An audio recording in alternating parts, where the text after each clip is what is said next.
Stuart Mintz was born and raised in Cleveland in the 1950s. For the first 35 years of his life, he had no connection to his heritage. And was not really interested in pursuing anything other than my bar mitzvah. As soon as I was done with my bar mitzvah, I was basically done with my Jewish education. But in 1988, Stuart and his friends were offered a subsidized trip to Israel, and they decided to take advantage and go. They arrived very early Friday morning, and before they knew it, Shabbos rolled around. And I find myself wide awake very, very early in the morning, Shabbos morning. There's nothing to do. Everything is closed down. You can't get a taxi, you can't get a bus. The six of us were just like, what to do today? One of Stuart's friends gets up and he says, you know guys, why don't we go shul hopping, synagogue hopping? Let's check out some synagogues in the area. Go to shul? I don't understand, go to shul. This is not Yom Kippur or Rosh Hashanah. They all walk out of the lobby and they start walking the streets of Yerushalayim. They walk 50 minutes, they pass by dozens of shuls, and suddenly they come to this white building, a big shul, with the windows open, and Stuart can hear people from the inside davening, and he turns to his friends and he says, why don't we walk into this shul and check it out? That was the very first time I walked into an Orthodox shul. So much so that we were saying, we don't want to look like tourists, like conspicuous and everything, so let's go upstairs. So they get upstairs, and Stuart leans over the balcony, and what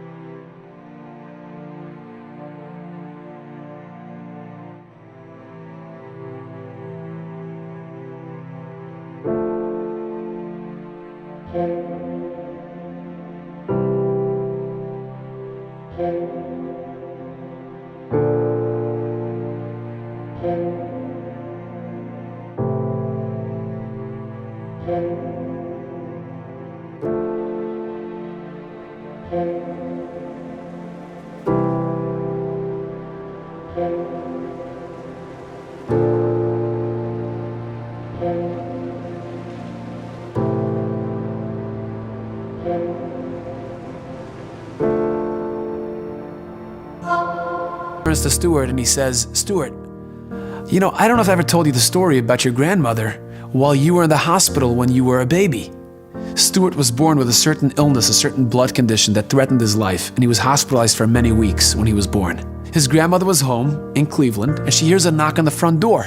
She opens the door, and she sees this young rabbi who introduces himself as Menachem Mendel Taub, the Kal of a Rebbe. He survived the Holocaust, Auschwitz, originally from Hungary, and he came to settle in Cleveland, and he opened this shul, and they were looking to buy a Sefer Torah. So she says, how much is the Torah? She says, well, the Torah is going to cost $3,500. So my grandmother says, if you promise on the very first Shabbos to do a special Mishuberach for a Chole, Yisroel Eliezer ben Zev, that's me, I'll buy you that Torah. So my grandmother wrote a check to this young rabbi for $3,500.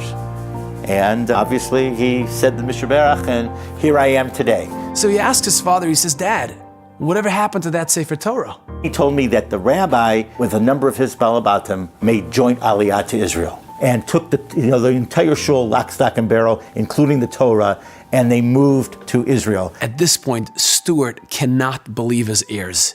He's thinking to himself, wait a second, there was a Sefer Torah in Israel 10 years ago that changed my life. Is it possible that that Torah that was being read at the time that started this whole process was the Torah that my grandmother actually bought?